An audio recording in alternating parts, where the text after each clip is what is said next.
Saludos para todos. Este es el estudio bíblico semanal de la primera iglesia bautista de New Brunswick, New Jersey.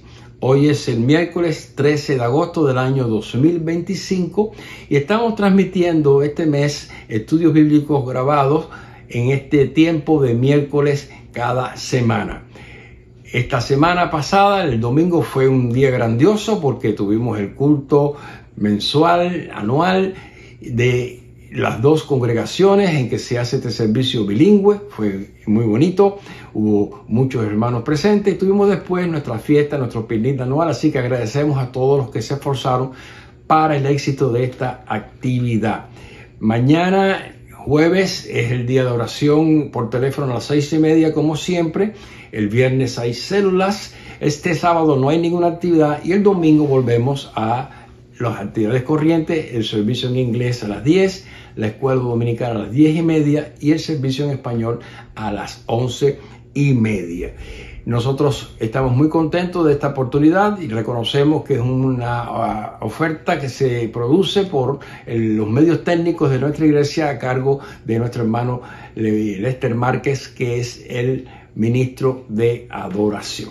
Así que queremos comenzar esta noche con una lectura bíblica en el Salmo 40, versículos 16 y 17.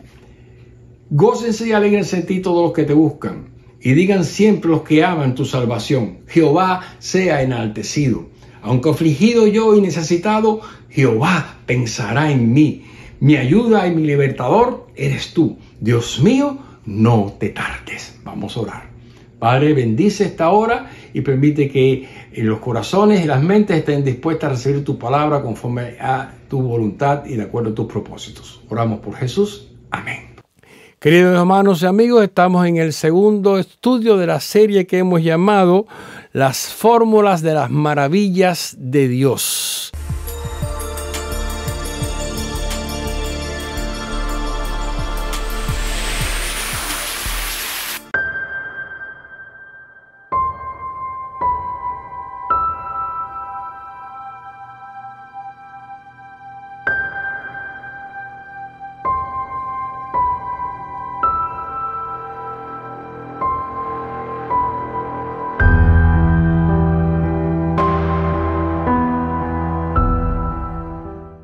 Y el estudio de hoy se llamará La historia bíblica está llena de eventos maravillosos. Queridos hermanos, estamos estudiando la palabra de Dios en esta serie de las fórmulas de las maravillas de Dios. Este estudio de hoy es el segundo de la serie y se llama La historia bíblica está llena de eventos maravillosos. Recuerden que el pasaje principal con que comenzamos esta serie está en Éxodo 34:10. En la versión Nueva Internacional dice: Mira el pacto que hago contigo, respondió el Señor. A la vista de todo tu pueblo haré maravillas que ante ninguna nación del mundo han sido realizadas. El pueblo en medio del cual vives verá las imponentes obras que yo, el Señor, haré por ti. Vamos a recordar un poco de lo que vimos la semana pasada, que sirve de tema y asunto principal para esta serie. La Biblia nos muestra que Dios es maravilloso y que hace maravillas. A nuestros ojos, el entendimiento humano limitado de nuestra naturaleza, las maravillas de Dios son aquellas cosas asombrosas, sobrenaturales, que entendemos que Dios hace con su propia mano, con su propia fórmula. Y es que Dios actúa con estas fórmulas, con estos procedimientos, con estas maneras de hacer las cosas que solo Él conoce y aplica porque Él mismo las ha creado. Son los métodos y los procedimientos con los cuales Él hace todas las cosas. Las hizo antes, las hace ahora y las hará y las continuará haciendo porque este universo está en sus manos. Recordemos además lo que dijimos acerca del concepto de fórmula. Fórmula es un medio práctico propuesto para resolver un asunto controvertido en su elaboración. Es también una manera fija de redactar una expresión, un dictamen. Es también la composición de una mezcla de instrucciones para un grupo, para una asociación, para un partido. Una fórmula también es una ecuación o regla que relaciona los objetos desde el punto de vista de las cantidades y los valores. Es la combinación de elementos químicos que se expresan con símbolos y números para darnos la estructura de una molécula o de una sustancia de cualquier naturaleza material. Así que volvamos a recordar lo que la palabra maravilla quiere decir en este concepto del estudio que estamos llevando. Maravilla es una señal, es un milagro, es una obra inexplicable para el entendimiento regular de la vida física o espiritual, que nos asombra por su perfección y belleza, y que solo Dios sabe cómo se hace y cuándo se hace y para qué se hace, y en eso nosotros confiamos. Vamos entonces a entrar de lleno en esta segundo estudio de la serie, hablando de maravillas formuladas por Dios en antiguos momentos históricos, especialmente del pueblo de Israel. Recuerden que Israel estaba esclavizado en Egipto, y por mandato de Dios Moisés se volvió en el líder liberador que fue y reclamó y sacó a Israel bajo hechos portentosos de la esclavitud para llevarlo a la tierra prometida. Y así que Jehová comisionó a Moisés para ir delante de aquel rey, de aquel emperador, de aquel faraón, y hacer la obra, hacer la gestión, hacer el trabajo de hacer que Faraón dejara al pueblo ir. Y eso es precisamente lo que dice Éxodo 3:20. Dice Jehová a Moisés: yo extenderé mi mano y haré a Egipto y heriré a Egipto con todas mis maravillas que haré en él, y entonces os dejará ir. Así que a Moisés le fue dado un pacto que él tenía que renovar continuadamente, y ese pacto con la promesa del pueblo de Israel, que el pueblo de Israel sería bendecido con las mayores maravillas que jamás nadie hubiera visto, al punto que la promesa era: pasarán siglos hasta el día de hoy que se contarán aquellas maravillas que Dios hizo de su mano. Pero vamos a fijarnos, de acuerdo a la intención de este estudio, en un par de sucesos maravillosos en que ciertas fórmulas que nosotros no conocemos tuvieron que ver con un sentido espiritual de la comunicación de Dios. La primera de estas fórmulas es la que conocemos, o la que se llama la hierba con que se endulzaron las aguas amargas. Era una hierba, era un arbusto, era un palo, era una cáscara, algo como eso se puede entender de lo que leemos en Éxodo 15, 23 al 25. Llegaron a Mara, lugar que se llama así porque sus aguas son amargas, y no pudieron apagar su sed allí. Comenzaron entonces a murmurar en contra de Moisés y preguntaban: ¿qué vamos a beber? Moisés llamó al Señor, y él le mostró un pedazo de madera, el cual echó Moisés al agua, y al instante el agua se volvió dulce. Moisés se comportó como un padre para Israel, como un líder, como un enviado de Dios, como un sacerdote, y él buscó la solución, y la solución fue preguntarle a Dios. Como no había solución humana para aquel manantial amargo, aquel manantial que no podían tomar en un momento que estaban aquel enorme pueblo, aquella muchedumbre de gente sedienta, Dios le ayudó a buscar la solución. Moisés clamó, Dios le respondió. Y en este caso, Dios no envió un aguacero, Dios no abrió un manantial de la tierra como había acontecido antes cuando Moisés golpeó la piedra y saltó el agua. Más bien le instruyó a hacer algo inusual: cortar un árbol, más bien sería un arbusto, y echarlo en las fuentes aquellas para que el agua cambiara su naturaleza.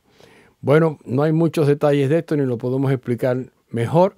Las aguas eran amargas, tal vez porque eran salobres, estaban todavía cerca del estrecho del Mar Rojo, o porque estaban de alguna manera corrompidas, pero pueden pensar que no era un chorrito de agua.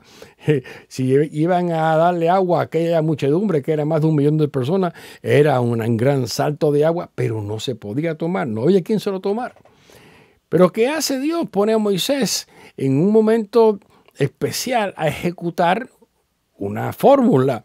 Y este no era un truco de magia, ni tampoco un experimento científico que estaban probando a ver si funcionaba. Más bien era una lección espiritual, porque Dios le dio con certeza la indicación de qué árbol y de qué manera proceder.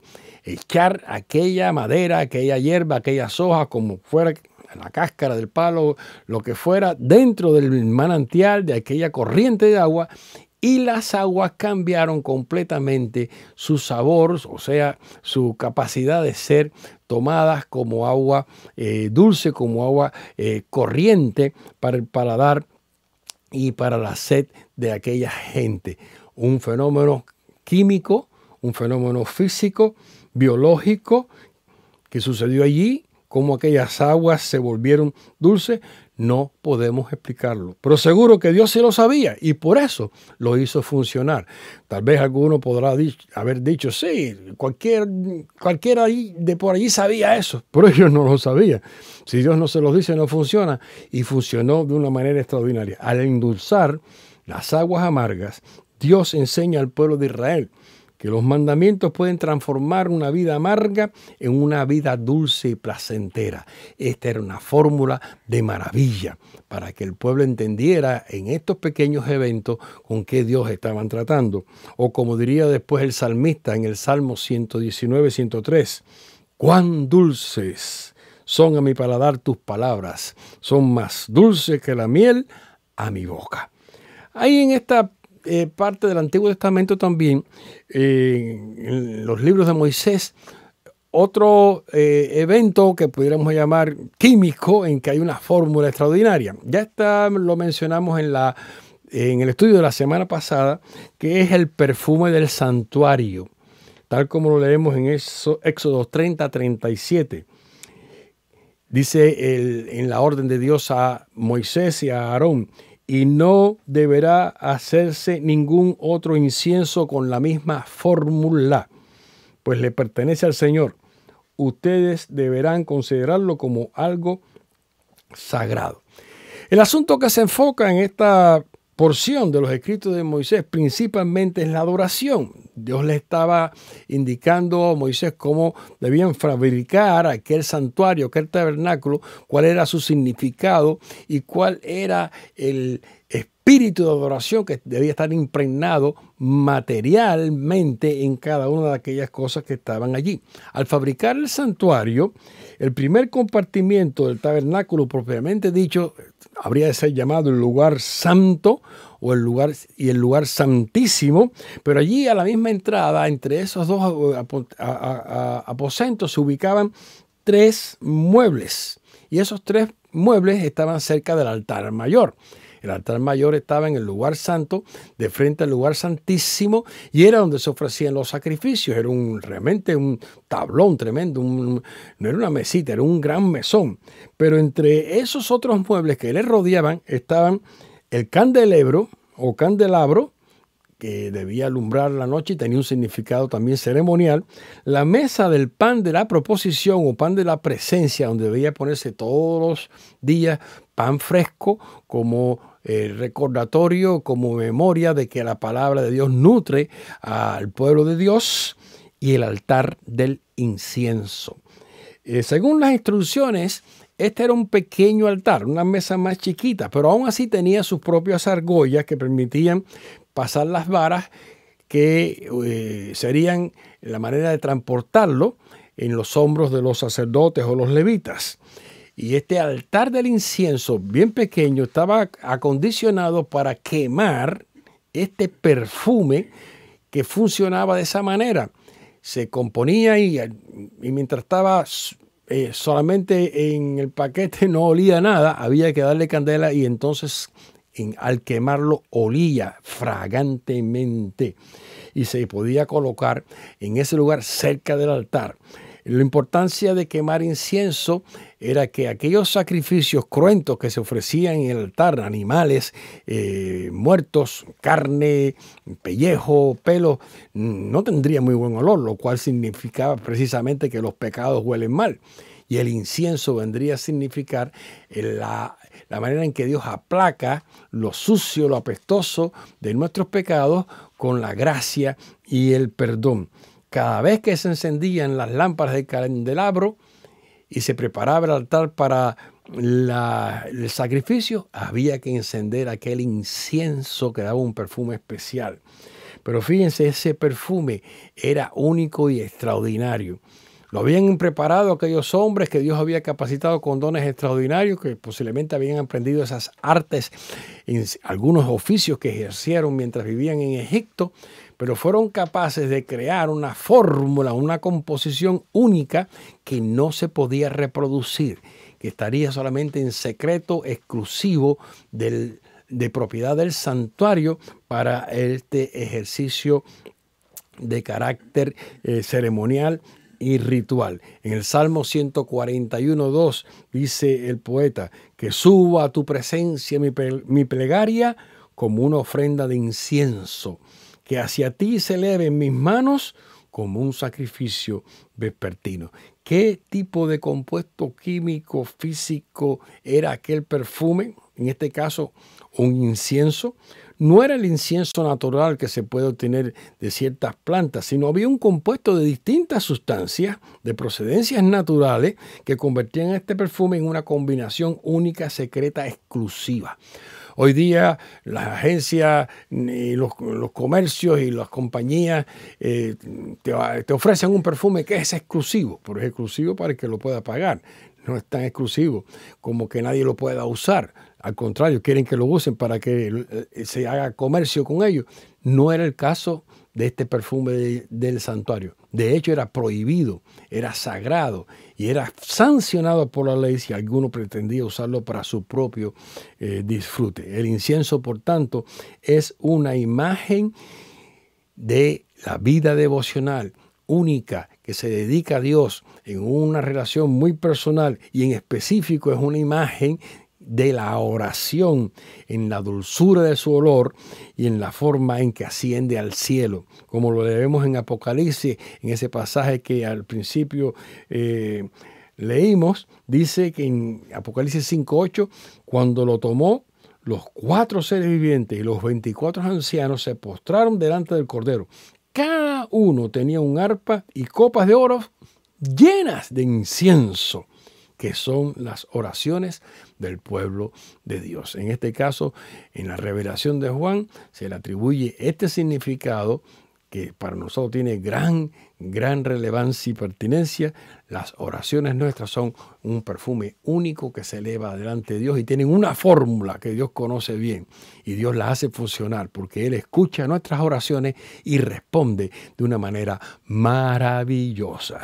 Pero un poquito más todavía, en el Antiguo Testamento podemos ver que hay algunas fórmulas que encontramos en las declaraciones de la ley que nos dan también el sentido de la relación especial que Dios tiene con nosotros para hacer maravillas y para hacer cosas asombrosas.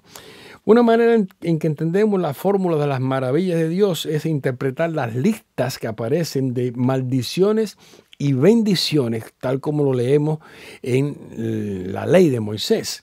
Y es que las maldiciones eran expresiones, eran fórmulas, eran declaraciones en que se daba un deseo, en que se daba una advertencia de adversidad o desastre para una persona o para una cosa en ciertas y determinadas condiciones.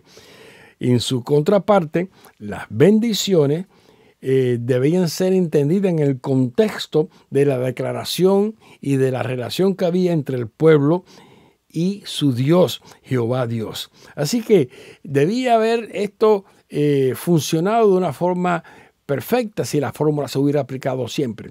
Para que no quedara duda, en la ley estaba especificado que una vez que estuvieran en la tierra prometida, debería ejecutarse una especie de teatro o en un lugar que pudiera ser una especie de estadio natural en medio de las colinas, un anfiteatro en un lugar de Israel, en la tierra prometida que ellos iban a descubrir, y lo encontraron después. Así dice Deuteronomio 11, 26 al 28.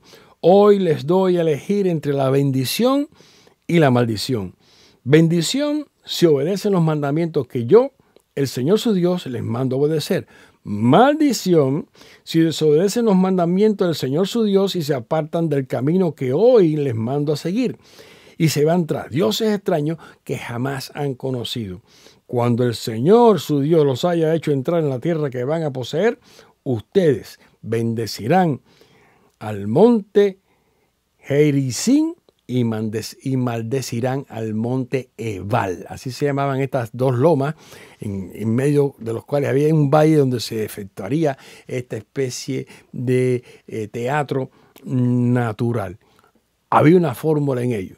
Si ustedes obedecen, las cosas van a salir bien. Si ustedes no obedecen, no hay forma que salgan bien. Eso estaba prescrito en esta combinación de declaraciones que había que leer la voz en cuello, alternándolas como una fórmula en que cada elemento, cada compuesto ocupa su lugar para dar un mensaje total. La ecuación de Dios, por tanto, aquí se balancea entre las grandes bendiciones que reciben los que obedecen, sobre lo cual hay promesas fieles, todas maravillosas y prodigiosas, y las maldiciones que resultan de la desobediencia.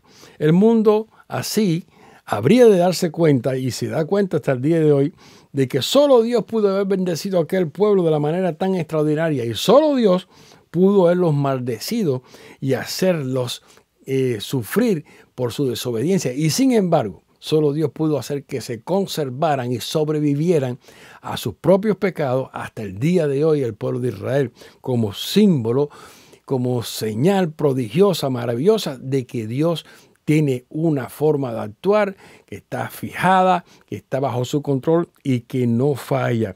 Si seguían y practicaban y observaban las leyes, los resultados iban a ser favorables y bendecidos hasta el día de hoy. Y eso lo hizo Josué, no más que entraron a la tierra prometida. Josué puso en práctica aquella orden que estaba de ir a aquel lugar, lo cual se volvió luego una tradición por mucho tiempo en la nación israelita, como leemos en Josué 8, 34, 35.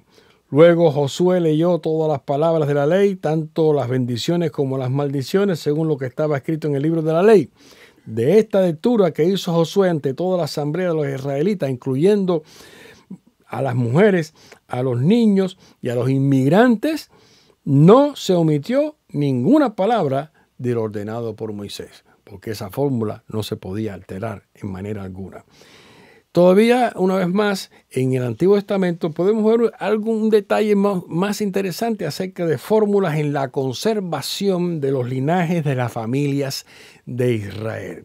Este es un detalle interesante de la maravilla de Dios al conservar la familia hebrea desde la antigüedad, desde que Dios llamó a Abraham y lo puso como padre de generaciones para de su descendencia traer al Mesías. Y es que en los libros del Antiguo Testamento encontramos muy frecuentemente estas listas, estos registros genealógicos. La genealogía es una lista de parentesco, de generaciones sucesivas. Y fulano engendró a Mengano, Mengano al otro, y eso muchas veces cuando leemos el Antiguo Testamento no lo saltamos porque parece aburrido y cansón. Padre, hijo, nieto y bisnieto, y así siguen uno detrás de otro para asegurarse que la descendencia se mantenía en el orden de la familia de Israel. En Números capítulo 1 hay una larga relación de toda la genealogía de las 12 tribus. En el versículo 20, como por ejemplo leemos, los descendientes de Rubén, primogénito de Israel, quedaron registrados por clanes y por familias patriarcales según su genealogía. Uno por uno fueron empadronados todos los varones mayores de 20 años que eran aptos para el servicio militar. Luego aquellas listas tenían mucho sentido, pero sobre todo para lo que era el servicio público, el servicio militar y para la herencia de la propiedad eran fórmulas que no fallaban. Y cualquier hebreo podía decir de cuál tribu procedía, si había conservado su familia y la genealogía desde la antigüedad. Y aún todavía en el día de hoy, muchos hebreos pueden decir que lo conservan de esta manera. Es indiscutible la importancia que tuvo para los hebreos esas genealogías, pero además puede observarse que tienen importancia también literaria y teológica para los escritores y los lectores, no solo de aquella época, sino de hoy día. Porque dentro de la Biblia, dentro de las Sagradas Escrituras, las genealogías son parte del texto y de la palabra de Dios. No es una cosa inútil, no es una cosa que está por gusto, sino tiene significado y Dios lo ha hecho así, de una manera bien formulada. Porque es maravilloso como Dios ha hecho que la descendencia de Israel haya probado el advenimiento de la promesa del Mesías. La prueba está que Mateo y Lucas, luego en el Nuevo Testamento, comienzan sus respectivos volúmenes evangélicos refiriéndose a la genealogía de Jesús por ambas partes, por la parte de José y por la parte de María, para afirmar la descendencia de David, que era atribuida a Jesús para afirmar su condición de Mesías prometido de Dios. En Mateo 1.1, en esta versión que estamos usando en la internacional, dice exactamente así, Mateo 1.1, el primer versículo del Nuevo Testamento, dice, tabla genealógica de Jesucristo, hijo de David, hijo de Abraham. Esta fórmula era vital para entender la maravilla de que Dios había preparado un pueblo para traer al Redentor de la humanidad. En conclusión, quiero solamente mencionar un par más de historias sencillas en que Dios hizo funcionar ciertas combinaciones de eventos formulados para asombrar a aquella gente y a nosotros. Por ejemplo, en Génesis 24:21, en aquella ocasión en que Abraham envió a su siervo Eliezer a buscar la que sería la esposa de su hijo, cuando Eliezer encontró a Rebeca, dice que el hombre estaba maravillado de ella, callando para saber si Jehová había prosperado su viaje o no. Aquel hombre respetuoso de Dios estaba maravillado de cómo Dios había hecho funcionar esto de una manera extraordinaria para que se cumpliera su propósito. O, por supuesto, volviendo a Josué, apenas entrando en la tierra de Canaán para la conquista de la tierra prometida, dice que él alistó al pueblo para el cruce de Jordán con estas palabras: santificaos, porque Jehová hará mañana maravillas entre vosotros.